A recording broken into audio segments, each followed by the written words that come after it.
नमस्कार साथियों, स्वागत है आपका ज्ञानवाणी चैनल में।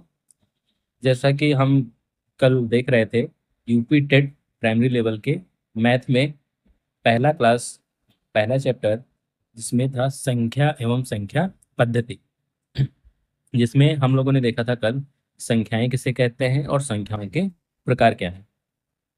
पिछले वीडियो में हमने आपको इससे रिलेटेड, इससे टॉपिक पे बेस पे हमने कुछ प्रीवियस ईयर के क्वेश्चन भी आपको दिए थे। हमने बताया था आपको कि कैसे जो है टॉपिक से प्रश्न पूछे जाते हैं। जैसा कि आप लोग यहाँ देख रहे हैं, ये कुछ प्रश्न हैं जो कि हमने कल आपको दिए हुए थे। हमने आपको दिखाया था कि यूपी टेट की परीक्षा में कैसे प्रश्न पूछे जाते हैं। हमने कहा था कि आज हम इसका आंसर देखेंगे, इसको हल करने का प्रयास करेंगे। तो चलिए शुरू करने से पहले, सबसे पहले अगर आप नए हैं तो हमारे चैनल को लाइक कर दीजिए, सब्सक्राइब कर दीजिए और अपने उन शिक्षक साथियों के साथ भी शेयर कर दीजिए जिन्हें यूपी टेट की परीक्षा की तैयारी करनी है या जो यूपी टेट की परीक्षा पास करना चाहते हैं। तो चलिए शुरू करते हैं। तो हमने कल देखा था, जो हमारा टॉपिक था कल में, कल हम लोग देखे थे कि संख्याओं के प्रकार में संख्याएं किसे कहते हैं, वास्तविक संख्याएं क्या हैं, काल्पनिक संख्याएं क्या हैं, परिमेय संख्याएं क्या हैं, अपरिमेय संख्याएं क्या हैं, सम संख्याएं, विषम संख्याएं, इसके बाद भाज्य और अभाज्य संख्याएं। ठीक है।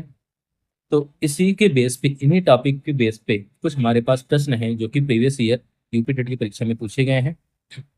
तो सबसे पहला प्रश्न ये देखिए, जो कि पूछा गया है यूपी टेट 2021 का जो री एग्जाम हुआ था।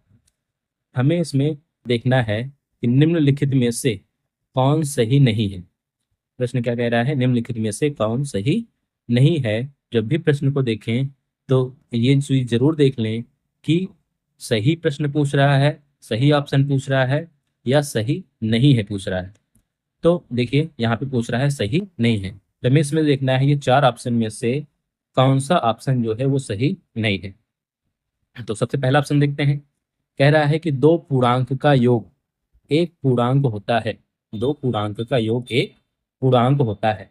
तो इसको हम ऐसे समझे, मान लीजिए एक पूर्णांक, पूर्णांक में हमने क्या बताया था कि पूर्णांक संख्याएं माइनस में भी होती हैं, -2, -3, -1, जीरो भी होती है, और 2, 3, 4, 5, 1, ये सारी संख्याएं भी क्या है, पूर्णांक है। ठीक है। तो पूर्णांक संख्याएं में हमने देखा था कि जो माइनस की संख्याएं होती हैं, जो प्लस की संख्याएं होती हैं और जो जीरो होता है, ये सारी की सारी कौन सी संख्या होती है, पूर्णांक संख्या होती है। तो प्रश्न ये कह रहा है कि दो पूर्णांक का योग एक पूर्णांक होता है। तो एग्जांपल ले लेते हैं। मान लीजिए एक पूर्णांक है हमारा दो, एक पूर्णांक क्या है, दो, और दूसरा है हमारा तीन। अगर इन दोनों को जोड़ेंगे तो क्या आएगा, पाँच आएगा। पाँच क्या है, एक पूर्णांक संख्या है। तो इसका मतलब ये ऑप्शन हमारा सही है। कह रहा है कि दो पूर्णांक का योग एक पूर्णांक होता है। हमें क्या चेक करना है, हमें चेक करना है कि कौन सही नहीं है। ठीक। दूसरा ऑप्शन देखते हैं। दूसरा ऑप्शन कह रहा है कि दो परिमेय संख्याओं दो परिमेय संख्याओं का योग एक परिमेय संख्या होती है। दूसरा ऑप्शन क्या कह रहा है कि दो परिमेय संख्याओं का योग एक परिमेय संख्या होती है।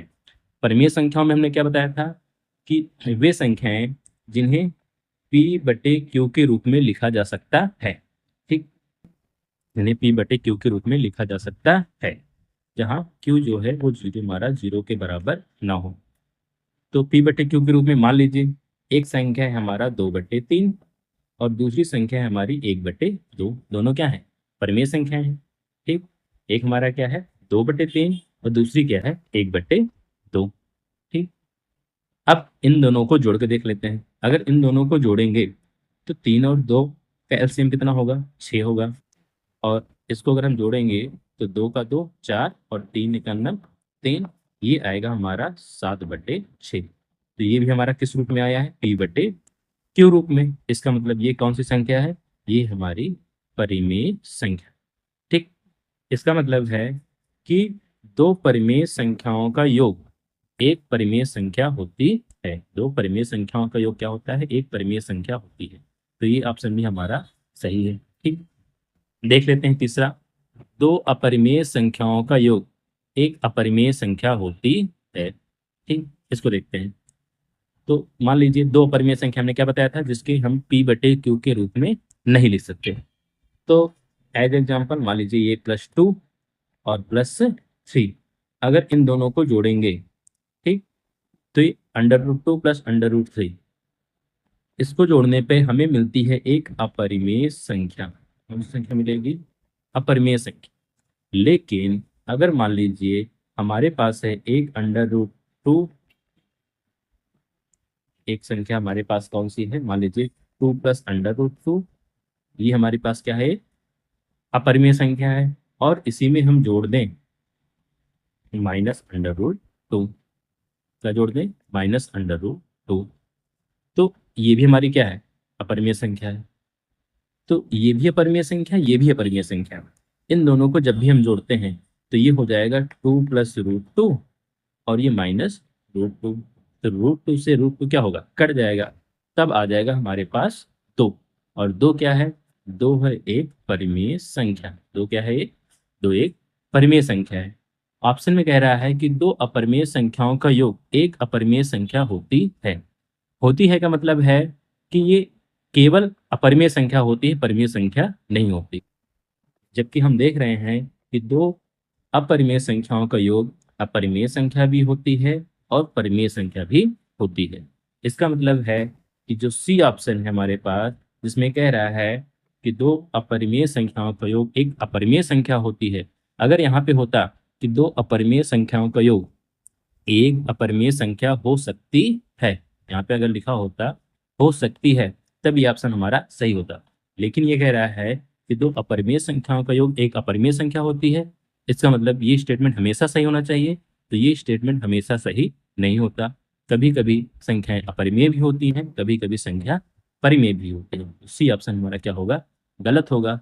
एक बार डी को भी देख लेते हैं कि दो प्राकृतिक संख्याओं का योग एक प्राकृतिक संख्या होती है। तो दो प्राकृतिक संख्याएं, मान लीजिए एक हमारी प्राकृतिक संख्या है एक, दूसरी हमारी 2, दोनों को जोड़ेंगे तो कितना आएगा, 3। इसका मतलब है डी ऑप्शन भी हमारा सही है। तो हमें यहाँ पे देखना है कि निम्नलिखित में से कौन सही नहीं है। तो अगर हम देखें तो सी ऑप्शन हमारा सही नहीं है, इसका मतलब है इसका उत्तर क्या हो जाएगा, सी हो जाएगा। ठीक है, यहाँ तक चलिए आगे देखते हैं। अगला प्रश्न हमारा है कि सबसे छोटी अभाज्य संख्या एक है। सबसे छोटी अभाज्य संख्या एक है। हमें इसमें क्या देखना है, निम्नलिखित में से कौन सा कथन सही है, सही देखना है। तो सबसे छोटी अभाज्य संख्या एक है। हमने कल बताया था कि एक ना तो भाज्य है, एक ना तो भाज्य है और ना ही अभाज्य है। इसका मतलब है ये ऑप्शन हमारा गलत है। एक भाज्य संख्या विषम हो सकती है।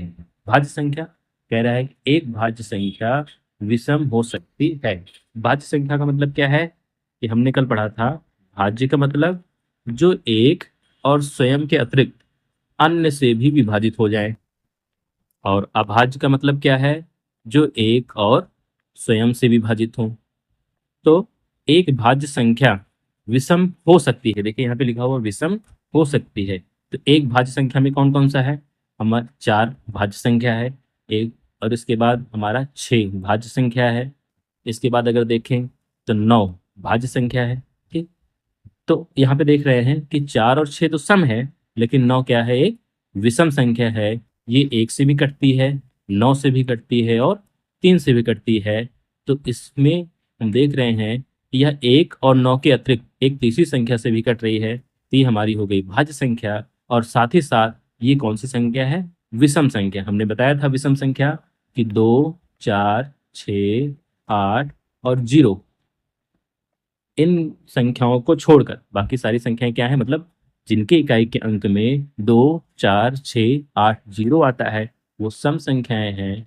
बाकी अन्य संख्याएं कौन सी हैं, विषम संख्याएं। तो ये हमारा क्या है, एक भाज्य संख्या विषम हो सकती है, ये हमारा क्या है, सही है। ऑप्शन तो हमको मिल गया, लेकिन और अभी ऑप्शन देख लेते हैं। इसमें क्या कह रहा है कि कोई सम अभाज्य संख्या नहीं है। कह रहा है कि कोई भी अभाज्य संख्या सम नहीं होती है। क्या कह रहा है, कोई भी सम अभाज्य संख्या नहीं है, मतलब कोई भी ऐसी अभाज्य संख्या नहीं है जो कि सम है। तो आप हमारे YouTube चैनल पे जाएंगे तो वहाँ पे एक शॉर्ट वीडियो पड़ा हुआ है, वहाँ पे भी आप देखेंगे हमने बताया है सबसे छोटी सम अभाज्य संख्या या एकमात्र जो सम अभाज्य संख्या है वो क्या है, 2 है। और ये कह रहा है कि कोई भी सम अभाज्य संख्या नहीं। इसका मतलब ये ऑप्शन भी हमारा क्या है, गलत है। अगला है, दो अभाज्य संख्याओं का योगफल सदैव, इन छोटे छोटे शब्दों को जरूर ध्यान रखेंगे। जहाँ पे लिखा हो सकता है, या होती है, या सदैव होता है, इन शब्दों को जरूर ध्यान में रखेंगे। ठीक, तो यहाँ पे लिखा हुआ है दो अभाज्य संख्याओं का योगफल सदैव अभाज्य संख्या होती है। क्या होती है, सदैव अभाज्य संख्या होती है। जहां पर भी सदैव है देख लेंगे। मान लीजिए दो अभाज्य संख्या है, एक हो गई हमारी 2, दूसरी हो गई 3। अगर हम इनको जोड़ते हैं तो 3 और 2 मिलता है 5। 5 क्या है, अभाज्य संख्या। लेकिन क्या ये हमेशा अभाज्य होती है, तो देख लेते हैं। अगर हम लेते हैं एक संख्या 3 जो कि अभाज्य संख्या है, और एक संख्या है 5 जो कि अभाज्य संख्या है, अगर दोनों को जोड़ेंगे तो आएगा 8। और 8 कैसी संख्या है, 8 है भाज्य संख्या। इसका मतलब है कि सदैव अभाज्य संख्या नहीं होती।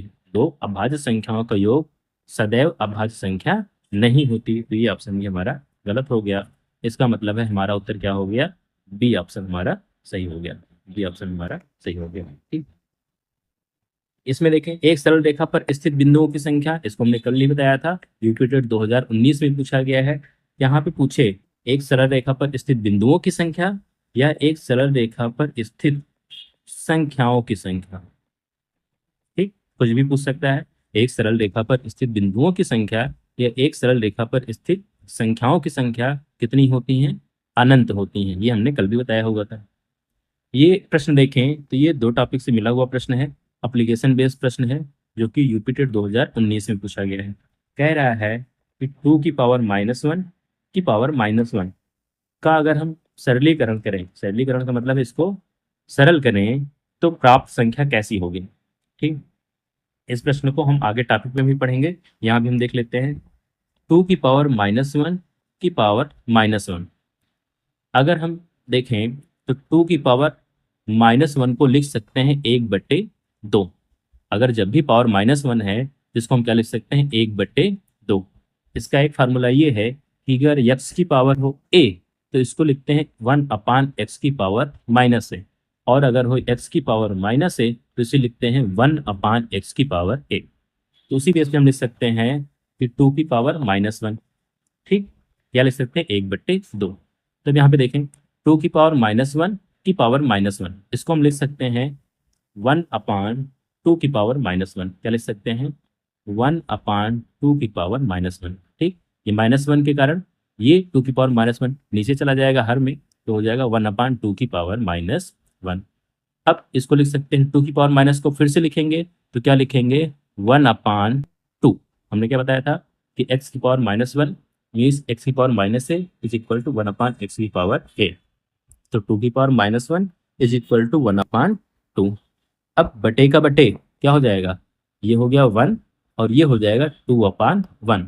इसका मतलब है ये आ जाएगा हमारा 2। तो अब इसके हल करने से जो उत्तर आया वो कितना आया, 2 आया। ठीक, ये टॉपिक यहाँ पे अगर आपको समझ में ना आया हो, इसका बेसिक हम आगे चैप्टर में पढ़ेंगे। ठीक, अभी हम केवल इतना समझ लेते हैं कि जब 2 की पावर -1 को हल करेंगे तो कितना आएगा, 2 आएगा। इसका मतलब ये जो संख्या है ये अभाज्य संख्या है। हाँ सही है, अभाज्य संख्या है। ये सम संख्या है, ये भी सही है, ये सम संख्या है। ये 2 का गुणक है, सही है, ये 2 का गुणक है। ये विषम संख्या है, नहीं ये विषम संख्या नहीं है।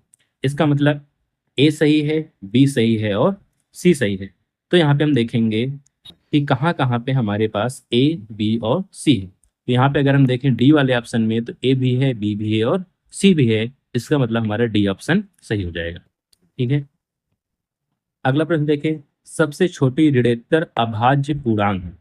ऋणोत्तर का मतलब हमने बताया था कि धनात्मक संख्या। कौन सी संख्या, धनात्मक संख्या। ठीक, ऋणोत्तर का मतलब क्या है, धनात्मक संख्या।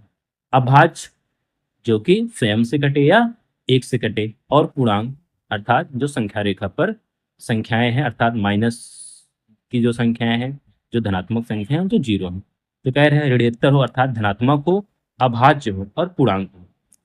ठीक, तो पूर्णांक हमने बताया था -3 -2 -1 0 1 2 3 ठीक। अब इसमें से अगर हम अभाज्य संख्या निकालें जो कि सबसे छोटी हो, सबसे छोटी अभाज्य संख्या कौन सी होती है? 2 होती है, हमने बताया था। एक ना तो भाज्य है ना ही अभाज्य है। तो सबसे छोटी धनात्मक 2 हमारा क्या है? 2 हमारा क्या है? ये धनात्मक भी है। तो सबसे छोटी धनात्मक पूर्णांक कौन सा है अभाज्य? 2 हो गया। इसका ऑप्शन क्या हो जाएगा? सी हो जाएगा। इसी सवाल को अभी यहाँ पे भी पूछा गया था कि सबसे छोटी, कहाँ गई? चलिए आगे देखेंगे, कहीं पे होगा। सबसे छोटी जो ऋणोत्तर अभाज्य पूर्णांक है वो क्या है? 2 है। और 2 एकमात्र कौन सी संख्या है? सम अभाज्य संख्या है। ये यहाँ पे हमने बताया था कोई भी समभाज्य संख्या नहीं होती। कौन सी संख्या है? 2। 2 एकमात्र ऐसी संख्या है जो कि सम भी है और अभाज्य संख्या भी है। तो 2 क्या हो गई? धनात्मक अर्थात ऋणोत्तर अभाज्य पूर्णांक संख्या। अगले में देखें, एक्स वाई शून्येतर वास्तविक संख्याएं हैं। एक्स वाई शून्येतर वास्तविक संख्याएं हैं। कहाँ पूछा गया? यूपी टेट 2018 में। तो शून्येतर का मतलब शून्य से इतर, अर्थात एक्स वाई जो है ये शून्य नहीं है। शून्य से अन्य संख्याएं हैं। और कैसी संख्याएं? वास्तविक संख्याएं हैं। तो x square plus x y plus y square क्या होगा? हमें देखना है। ऑप्शन हमेशा ऋणात्मक है, हमेशा ऋणात्मक होंगे। एक्स वाई के कुछ मानों के लिए शून्य है, हमेशा धनात्मक होंगे, या का मान धनात्मक और ऋणात्मक दोनों हो सकता है।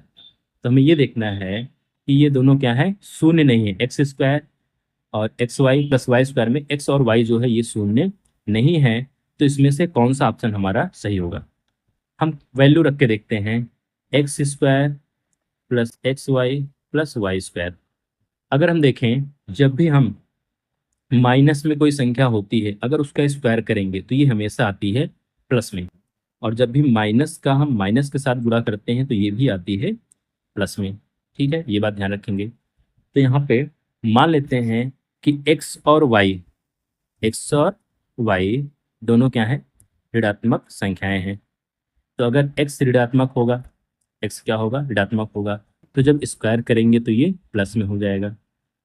तो ये कौन सी संख्या हो जाएगी? धनात्मक।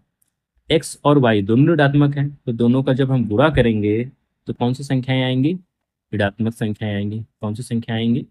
सॉरी, धनात्मक संख्याएं आएंगी। अगर माइनस माइनस का गुणा करेंगे और एक्स भी हमारा ऋणात्मक है, वाई भी हमारा ऋणात्मक है, तो कौन सी संख्याएं आएंगी? प्लस में संख्याएं आएंगी। और वाई, वाई की बात करें तो वाई भी हमने क्या माना? ऋणात्मक माना है। तो जब वाई का स्क्वायर करेंगे तो ये भी किस में आ जाएगा? प्लस में आ जाएगा। इसका मतलब है कि अगर यक्स और वाई दोनों हमारी ऋणात्मक संख्याएं हैं तो जो इसका मान आएगा वो क्या आएगा? धनात्मक आएगा। ठीक। तो एक तो हमारा सिद्ध हो गया कि इसकी वैल्यू क्या आएगी? धनात्मक आएगी। अब हम यहाँ पे धन प्लस मान के देख लेते हैं कि एक्स जो है वो भी धनात्मक संख्याएं हैं, वाई भी धनात्मक संख्याएं हैं। तो अगर एक्स और वाई दोनों धनात्मक संख्याएं हैं तो क्या होगा? एक्स ये भी हमारा प्लस होगा, ये भी हमारा प्लस होगा, ये भी हमारा प्लस होगा। और जब भी प्लस को जोड़ेंगे तो हमें कौन सी संख्याएं मिलेंगी? धनात्मक संख्याएं ही मिलेंगी। इसका मतलब है यहाँ भी हमें क्या मिल रहा है? धनात्मक संख्याएं ही मिल रही हैं। इसके बाद हम देखें कि अगर हम x को मान लें धनात्मक और y को मान लेते हैं ऋणात्मक। x को क्या मान लेते हैं? धनात्मक। और y को मान लेते हैं ऋणात्मक। तो x को अगर हम यहाँ पे देख लेते हैं, x square plus x y plus y square, x square plus x y plus y square. X को अगर मानेंगे धनात्मक तो ये आएगा प्लस में। एक्स वाई में से पहले यहाँ के देख लेते हैं, अगर वाई को मानेंगे ऋणात्मक तो स्क्वायर करेंगे तो क्या आएगा? धनात्मक। और यहाँ पे अगर एक हमारा है प्लस में और दूसरा हमारा है माइनस में, एक हमारा क्या है? प्लस में, मान लीजिए एक्स हमारा प्लस में है और वाई हमारा क्या है? माइनस में है। तब अगर दोनों का गुणा करेंगे तो क्या आएगा? माइनस में आएगा। तब क्या आएगा? ये माइनस में आएगा। इसका मतलब है, हेलो, इसका मतलब है कि ये संख्या एक्स स्क्वायर और वाई स्क्वायर दोनों तो प्लस हो गई, लेकिन एक्स वाई का जब मल्टीप्लाई करते हैं तो ये क्या आ जाता है? माइनस में आ जाता है। लेकिन एक्स स्क्वायर जब भी हम स्क्वायर करेंगे तो ये संख्या एक्स से बड़ी होगी, y का स्क्वायर करेंगे तो ये भी क्या होगी, y से बड़ी होगी। इसलिए इन दोनों को जब जोड़ेंगे तो चूंकि ये दोनों धनात्मक संख्याएं हैं, इसलिए ये हमेशा क्या होंगी, बड़ी संख्या होंगी। क्या होंगी, बड़ी संख्या होंगी। जबकि यहाँ पे जब x और y का हम मल्टीप्लाई करेंगे तो ये आएंगे तो माइनस में, लेकिन यह इसकी अपेक्षा कौन सी संख्या होगी, छोटी संख्या होगी।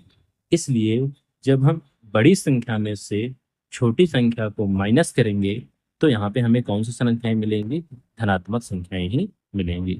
इसका मतलब है कि हम कोई भी ऑप्शन रखें, हमें x square plus x y plus y square हमेशा कौन सी संख्याएं मिलेंगी, धनात्मक संख्याएं ही मिलेंगी। ये प्रश्न भी हमारा जो है एप्लीकेशन बेस्ड प्रश्न है। ठीक, हमें वास्तविक संख्याएं पता होनी चाहिए, हमें धनात्मक और ऋणात्मक संख्याएं पता होनी चाहिए, तभी हम जो है इस संख्या को हल कर सकते हैं या इस सवाल को हल कर सकते हैं। ठीक, इसके बाद देखें तो एक प्रश्न और बनता है हमारा लास्ट, जिसमें हमें देखना है परिमेय संख्या 3/5 और 4/5 के मध्य नहीं आती हैं। कौन सी परिमेय संख्याएं जो हैं वो 3/5 और 4/5 के मध्य नहीं आती हैं। इसके लिए सबसे पहले हम क्या करेंगे कि हम चारों ऑप्शन में देखेंगे सबका हर क्या है। ठीक, जैसे इसका हर क्या है, 30 है, इसका हर क्या है, 10 है, इसका हर क्या है, 30 है। ठीक, तो सबसे पहले हम यहाँ पे जो संख्याएं लिखी हैं 3/4 और 4/5, सॉरी 3/5 और 4/5। ठीक, तो सबसे पहले हम दोनों के हर को हम क्या करने का प्रयास करेंगे, 30 करने का प्रयास करेंगे। तो अगर हम 30 करें तो 30 करने के लिए हमें नीचे गुणा करने पड़ेगा 6 से। कितने से, 6 से। और अगर हम नीचे 6 से गुणा कर रहे हैं तो ऊपर भी हमें कितने से गुणा करना पड़ेगा, 6 से। अगर इसमें 6 से गुणा कर रहे हैं तो इसमें भी हम ऊपर नीचे कितने से गुणा करेंगे, 6 से। तब ये जो संख्याएं बनेंगी तो 6×3 18 और 6×5 30, और ये जो संख्याएं बनेंगी 6×3 6×4 24 और 6×5 30। अब यहाँ पे देखिए तो 30 और 30 दोनों का हर क्या है, हमारा बराबर है। इन दोनों के बीच में हमें संख्या निकालनी है। तो अगर हर बराबर है तो हम सीधे देखेंगे अंश। क्या देखेंगे, अंश। 18 और 24, यहाँ पे देखें दोनों का हर 30 है। हम देखेंगे कि 18 और 24 के मध्य कौन कौन सी संख्या है इन दोनों में से जिसका हर क्या है, 30 है। तो इसका हर 30 है तो ये क्या है, 19, अर्थात 18 और 24 के मध्य आएगा। तो ये तो सही है, इन दोनों संख्याओं के बीच में है। 16 नहीं होगा, तो ये हमारा नहीं होगा। वैसे हमको ऑप्शन मिल गया, लेकिन हम और अन्य भी दो ऑप्शन को देख लेते हैं। यहाँ पे हमारे पास जो दो ऑप्शन है 2/3 और 7/10। तो 2/3 इसका हर भी हम क्या करेंगे, 30 करेंगे। तो इसमें हम 10 से गुणा करेंगे, इसमें हम 10 से गुणा करेंगे, तो ये बनेगा 20/30। और इसमें अगर यहाँ पे 10 है, इसका हर हमें 30 करना है, तो इसमें हम 3 से गुणा करेंगे और ऊपर भी 3 से गुणा करेंगे। तो ये बनेगा 7×3 21 और 10×3 30। अब अगर देखें तो सबके ऑप्शन 30 हो गए। यहाँ भी थी 19/30, यहाँ पे हो गया 20/30, यहाँ पे हो गया 21/30, यहाँ पे हो गया 16/30। और जब हमने 3/5 और 4/5 दोनों को हमने बराबर किया, अर्थात इसके हर को हमने बटे 30 में लिखा, तो आया 18/30 और ये आया 24/30। तो अगर 30 हमारा बराबर है हर सबका, तो हम देखेंगे 18 और 24 के मध्य कौन कौन सी संख्याएं हैं। तो 18 के बाद 19 है, 18 के बाद 20 है, 18 के बाद 21 है, 16 जो है ये 18 और 24 के मध्य नहीं आएगा। इसलिए कौन सी परिमेय संख्याएं जो है 3/5 और 4/5 के बीच नहीं होंगी, वो होगा 16/30। तो हमारा जो ऑप्शन सही हो जाएगा वो हो जाएगा 16/30। ठीक, हम समझ सकते हैं कि कुछ लोगों को या कुछ हमारे शिक्षक साथियों को कुछ सवाल जो है वो कम समझ में आए होंगे, क्योंकि इसमें से बहुत सारे सवाल जो हैं केवल हमारे पहले टॉपिक से ही ना होके अन्य टॉपिक का मिक्स है। ठीक, अर्थात कुछ टॉपिक जो है एप्लीकेशन बेस है, उसके लिए हमें अभी आगे भिन्नों का जोड़ पढ़ना है, भिन्नों का घटाना पढ़ना है। अभी हमें जो चर राशियाँ या जो अचर राशियों के जो घात समीकरण है उन्हें हमें हल करना सीखना है। इसलिए जब हम जैसे जैसे हम टॉपिक को पढ़ते जाएंगे वैसे वैसे ये सवालें भी हमें आसान लगने लगेंगी। ठीक है, जाते जाते फिर एक बार सभी साथियों से कहना चाहेंगे कि अगर आप चैनल पे नए हैं और अगर आपको हमारा वीडियो पसंद आ रहा है तो कृपया चैनल को लाइक कर दें, सब्सक्राइब कर दें और अपने उन शिक्षक साथियों के साथ भी शेयर कर दें जो यूपी टेट की तैयारी करना चाहते हैं। धन्यवाद।